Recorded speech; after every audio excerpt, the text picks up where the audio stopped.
नमस्कार प्रिय दर्शक बंधुरा जीवन और दर्शन कथा यूट्यूब चैनेले आपनादेर सबाइके आबारो एकबार जानाई सुस्वागतम। बंधुरा आपनि कि जानेन जे बिछानाय शुए शुए ओं नमः शिवाय मंत्र जप करले आपनार जीवने असाधारण परिवर्तन आसते पारे। हाँ, এই मंत्र जप करले शुधु मानसिक शांति पाওয়া যায় না, बरং এটি আপনার শরীর ও আত্মাকে সঞ্জীবনী শক্তি প্রদান করে। তাই আজকের এই ভিডিওতে জানুন এই সাধারণ মন্ত্রের অসাধারণ উপকারিতা, যা আপনাকে শুধু শান্তি নয় বরং ইতিবাচক শক্তি ও আত্মবিশ্বাসও দেবে। আজই এই কৌশলকে আপনার রাতের রুটিনে অন্তর্ভুক্ত করুন এবং দেখুন কিভাবে আপনার জীবনে অলৌকিক পরিবর্তন আসে। বন্ধুরা, आज আমরা আপনাদের বলবো যে শয্যাশায়ী অবস্থায় অর্থাৎ শয়ন অবস্থায় ভগবান শিবের পঞ্চাক্ষরী মন্ত্র ওং নমঃ শিবায় জপ করলে কি হয় এবং কি কি ঘটনা ঘটে এই বিষয়ে আজকের ভিডিওতে আলোচনা করা হবে। তাই বন্ধুরা, আজকের এই ভিডিওটি আপনি সম্পূর্ণ দেখুন, কারণ মহাদেবের কৃপায় আপনার জীবনে এক অদ্ভুত পরিবর্তন আসতে চলেছে। আর যদি আপনি চ্যানেলে নতুন হয়ে থাকেন তাহলে অবশ্যই চ্যানেলটি সাবস্ক্রাইব করুন এবং সেই সঙ্গে সঙ্গে কমেন্টস বক্সে অবশ্যই লিখুন হর হর মহাদেব। তো বন্ধুরা, চলুন ভিডিওটি শুরু করা যাক। জয় শ্রীকৃষ্ণ, রাধে রাধে, ওং নমঃ শিবায়। বন্ধুরা, এই মন্ত্রের জপ মাত্র 108 বার করলেই গুরু ছাড়া ব্রহ্মচর্য ছাড়া আপনি এমন কিছু পাবেন যা আপনাকে বিস্মিত করবে। এই মন্ত্র নিজেই একটি মহাশক্তিশালী মন্ত্র, এর কোনো তুলনা নেই। এই মন্ত্রের দেবতাকে মৃত্যুর দেবতাও বলা হয়, কারণ স্বয়ং মৃত্যুও যার অধীনে তিনি এই মন্ত্রের অধিষ্ঠাতা। তার ইচ্ছাতেই এই সমগ্র মহাবিশ্ব পরিচালিত হয়, আর তার ইচ্ছাতেই সমস্ত জীবজগতের পালন হয়। আর এই মন্ত্রের দেবতা হলেন কালদেরও কাল, মহাকাল অর্থাৎ স্বয়ং ভগবান শিব, দেবাদিদেব মহাদেব, বাবা ভোলানাথ। বন্ধুরা, ভগবান শিবের এই মন্ত্র যার বিষয়ে আমি এখন বলবো সেটি হলো ওং নমঃ শিবায় মন্ত্র। অনেকেই এই মন্ত্রকে হালকাভাবে নেন এবং অনেকেই এই মন্ত্রের প্রকৃত মাহাত্ম্য বোঝেন না। বন্ধুরা, আমিও একজন সত্যিকারের ভগবান শিবের ভক্ত, পরম ভক্ত। আমি নিজেও বহুবার এই মন্ত্রে জপ করেছি এবং এবং বাবা ভোলানাথের অপার কৃপাও লাভ করেছি। ভগবান শিবের কৃপায় আমার সমস্ত কাজ আমি সফলতা লাভ করেছি। প্রতিদিন ঘুমানোর আগে আমি বাবা ভোলানাথকে স্মরণ করে ওং নমঃ শিবায় এই মন্ত্র একবার হলেও স্মরণ করি।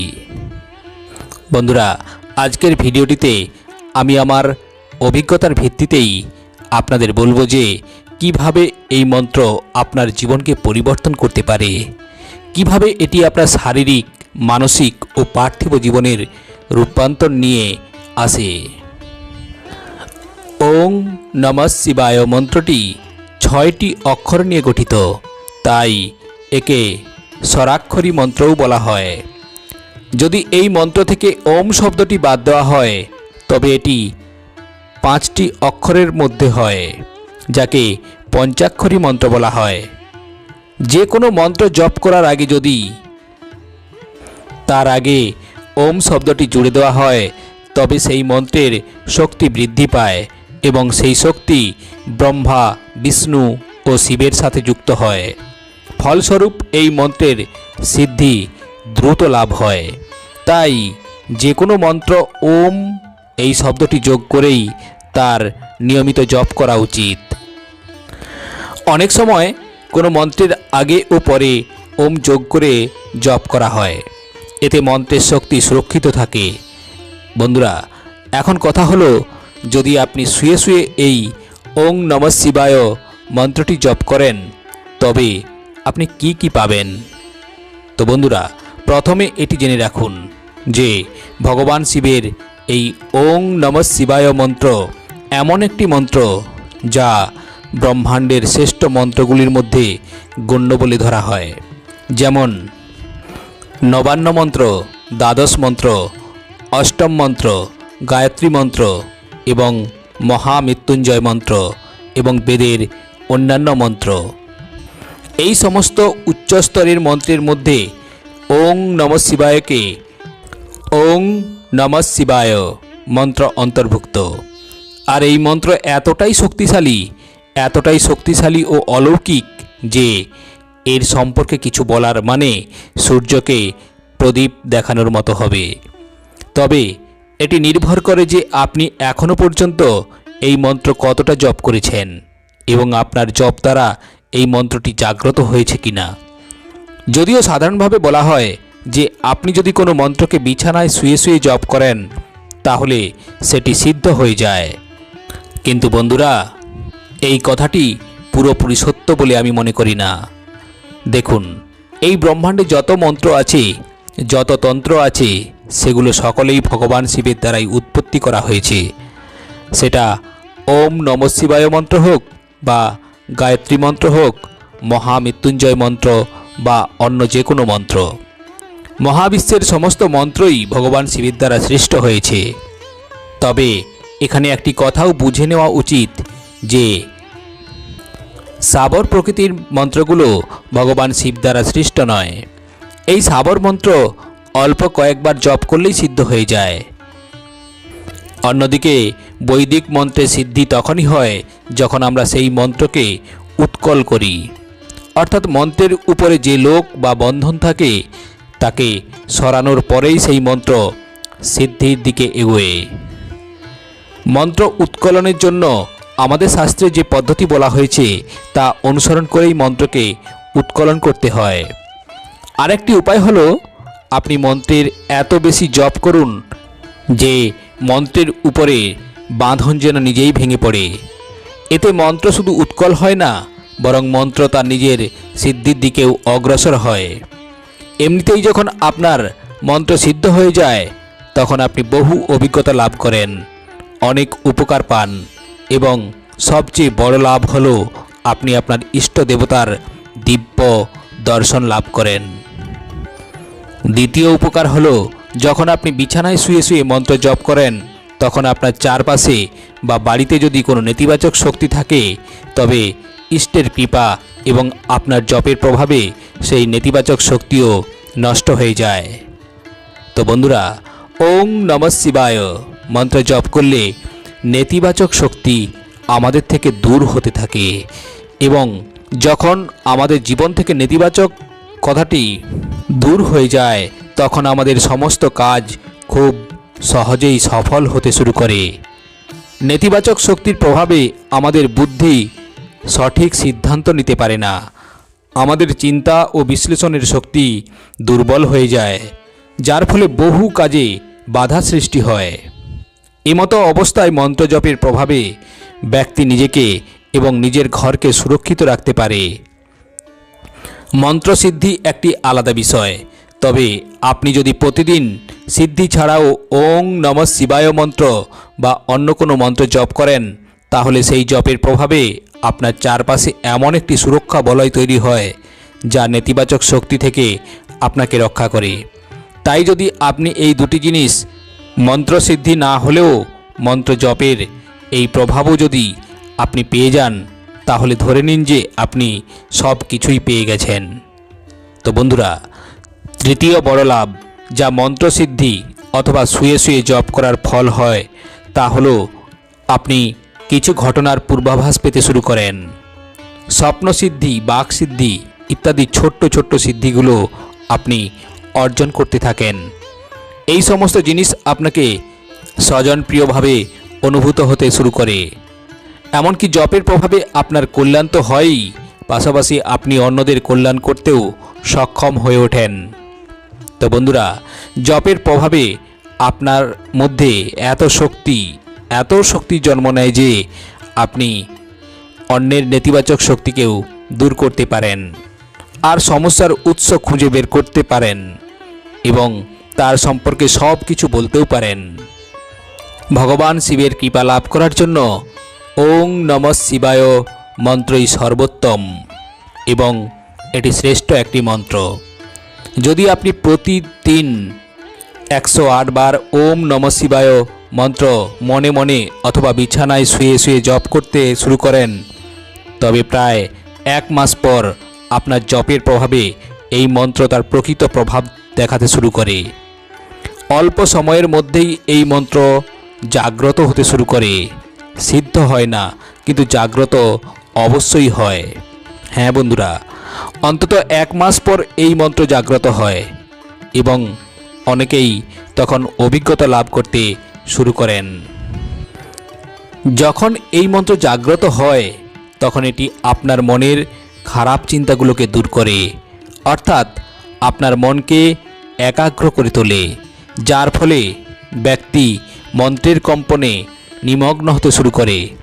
কারণ যতক্ষণ না আপনি ভেতর থেকে শুদ্ধ হন, ভেতর থেকে যতক্ষণ না পবিত্র হন, ততক্ষণ পর্যন্ত আপনি ভগবান শিবকে অনুভব করতে পারবেন না।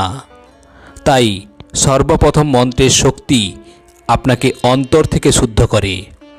যতক্ষণ পর্যন্ত আপনার জীবনের সমস্যা থাকবে ততক্ষণ পর্যন্ত আপনি পরমাত্মার মধ্যে মন স্থির করতে পারবেন না। ঠিক তেমনি মন্ত্র জপেও আপনি মন স্থির করতে পারবেন না। আর যে কোনো মনস্কামনাকে নিয়ে আপনি এই মন্ত্রে জপ করতে পারেন, কারণ আমাদের সকলের মনস্কামনা ভিন্ন ভিন্ন হয়। কেউ ঈশ্বর প্রাপ্তি করতে চায়, কেউ সিদ্ধি পেতে চায়, কেউ আত্মজ্ঞান অর্জন করতে চায়, এই প্রকার। তাই এই মন্ত্রের জপ আপনি যখন প্রতিদিন নিয়ম মেনে করতে শুরু করেন, তখন ধীরে ধীরে এই মন্ত্র আপনাকে সম্পূর্ণভাবে চৈতন্য করে তোলে, সম্পূর্ণভাবে জাগ্রত করে তোলে। আপনার ভিতরে যত অন্য ভাবনা থাকে তা দূর হতে শুরু করে এবং আপনি ধীরে ধীরে ভগবান শিবের সান্নিধ্যে পৌঁছাতে শুরু করেন। প্রথমে তো আমাদের মনের নেতিবাচকতা দূর হয়, তারপর জীবনের যত সমস্যাগুলো আছে সেগুলো দূর হতে শুরু করে এই মন্ত্র জপের প্রভাবে। যেমন আপনার বাড়িতে রোগ আছে, তবে এই মন্ত্র তা দূর করে শত্রুদের থেকে মুক্তি দেয়। মন্ত্র যেমন যেমন জাগ্রত হতে থাকে তেমন তেমন আপনি ভগবান শিবের কৃপায় ভৌতিক সুখ লাভ করতে থাকেন। যখন মন্ত্র জপের প্রভাবে আপনি সব কিছু লাভ করে ফেলেন, তখন আপনাকে ঈশ্বর প্রাপ্তির উদ্দেশ্যে ভক্তি করা উচিত। আর অনেক সাধকেরা এখানেই থেমে যান, তারা আর মন্ত্র সাধনা করেন না, শুধু সাধারণ পূজা অর্চনায় সীমাবদ্ধ থাকেন। কিছু পাওয়ার পর দরবার বসাতে শুরু করেন। কিন্তু বন্ধুরা, এর পরেও আমাদের সাধনা করা উচিত। এই সব কিছুই মায়ার দ্বারা গঠিত এবং সব সময় মায়াই মানুষকে বিভ্রান্ত করে। সিদ্ধির মোহে পড়ে মানুষ নিজের মুখ্যকে ভুলে যায়। তাই যতক্ষণ না আপনি ঈশ্বর প্রাপ্তি করেন, নিজের ইষ্টদেরকে লাভ করেন, ততক্ষণ পর্যন্ত আপনাকে সাধনা করে যেতে হবে। যখন আপনি ঈশ্বর প্রাপ্তি করেন, তখন আপনার ভেতরে এত জ্ঞান জন্ম নেয়, আপনার মধ্যে এত শক্তি, আত্মজ্ঞান আসে যে তখন আপনি অন্যদের জ্ঞান দিতে শুরু করেন। তাই বন্ধুরা, মন্ত্র জপ যখন ধীরে ধীরে জাগ্রত হয়, তখন আপনার শরীরেও নানা রকম পরিবর্তন আসতে থাকে। আপনার আত্মায় পরিবর্তন আসে, আপনার বুদ্ধি ও মনের মধ্যেও অনেক রকম পরিবর্তন আসে। আপনার কুণ্ডলিনী শক্তি ধীরে ধীরে সক্রিয় হতে শুরু করে এবং ধীরে ধীরে আপনি দিব্য শক্তির অনুভূতিও, সেই শক্তিগুলোর প্রাপ্তি করতে শুরু করেন। তাই বন্ধুরা, বাবা ভোলানাথের কৃপা লাভ করার জন্য আপনি আজই একটি ছোট্ট পদক্ষেপ নিন এবং ঘুমোতে যাওয়ার আগে অন্তত 3 বার কিংবা 7 বার কিংবা 28 বার কিংবা 108 বার মন্ত্র জপ করুন। আপনি শুরুটা ততবারই করুন যেটা আপনি প্রতিদিন করতে পারবেন বলে মনে হয়। তারপর ধীরে ধীরে আপনি এই সংখ্যাটি বাড়াতে থাকুন। তারপর দেখুন এর চমৎকারিতা, যা আপনিও অনুভব করতে পারবেন। বন্ধুরা, আশা করি ভগবান শিবের কৃপায় সবাই ভালো আছেন। ভগবান শিব সবাইকে ভালো রাখুন।